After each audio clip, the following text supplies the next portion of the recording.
Salut à tous et bienvenue sur la chaîne. Aujourd'hui, on va parler d'une méthode puissante et bienveillante pour les chiens réactifs, impulsifs ou simplement trop vifs, la méthode Freeze and Think. Elle est particulièrement adaptée aux Malinois et autres chiens de travail. On va voir ensemble ce que c'est, comment l'appliquer pas à pas et surtout comment l'utiliser pour renforcer la concentration et l'autocontrôle de ton chien sans jamais le brusquer. Qu'est-ce que la méthode Freeze and Think? Le principe est simple. Il s'agit de créer un temps de pause volontaire où le chien apprend à gérer son impulsion avant d'agir.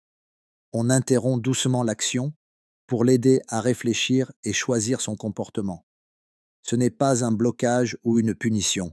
C'est un moment de recentrage, souvent guidé par une posture, un mot-clé comme stop ou pause, ou un simple geste appris.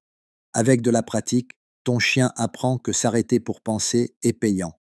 Il gagne une friandise, de la liberté ou une interaction.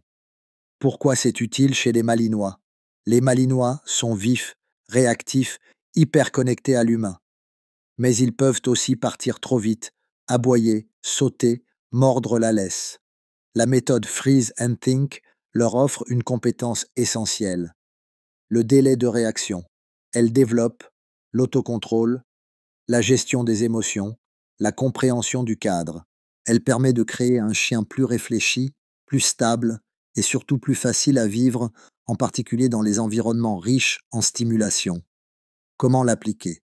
Exercice pas à pas. Le freeze sur signal, mettre ton chien en situation excitante mais contrôlable, jeu, laisse, friandise. Quand tu sens qu'il s'emballe, dis calmement, pause ou stop, sans tension. Ne bouge plus. Pas de contact, juste immobilité. Dès que ton chien s'arrête, pose ses fesses ou te regarde. Clique, récompense. Marche avec pause volontaire. En balade, marche normalement. Stoppe-toi. Attends que ton chien gère l'arrêt lorsqu'il se pose ou t'observe. Clique, on repart. Avec le temps, le chien associe l'arrêt à un moment utile. Je pense avant d'agir. Les erreurs à éviter. Répéter trop souvent l'ordre. Un seul mot suffit. Laissez le temps d'intégrer. Être tendu ou en colère. Ton énergie doit être calme et posée. Forcer physiquement le chien à s'immobiliser. Le but est qu'il le fasse de lui-même. Demander trop longtemps au début. Même 3 secondes d'arrêt, c'est bien. Quand et où utiliser la méthode? En balade, avant les repas, avant de sortir de la voiture, lors d'une rencontre canine, quand un enfant approche, avant de jouer avec toi. Plus tu la pratiques dans différents contextes, plus elle devient automatique. En conclusion, Freeze and Think, c'est bien plus qu'un exercice. C'est un outil de communication et de confiance mutuelle.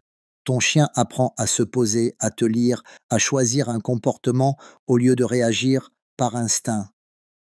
Chez un Malinois, c'est une base extraordinaire pour construire un chien stable, capable de vivre dans notre monde. Merci d'avoir regardé jusqu'au bout. Dis-moi en commentaire si tu veux une version détaillée de chaque exercice ou si tu veux qu'on aborde une autre méthode positive. Restez connectés, partagez pour plus de vidéos, à bientôt.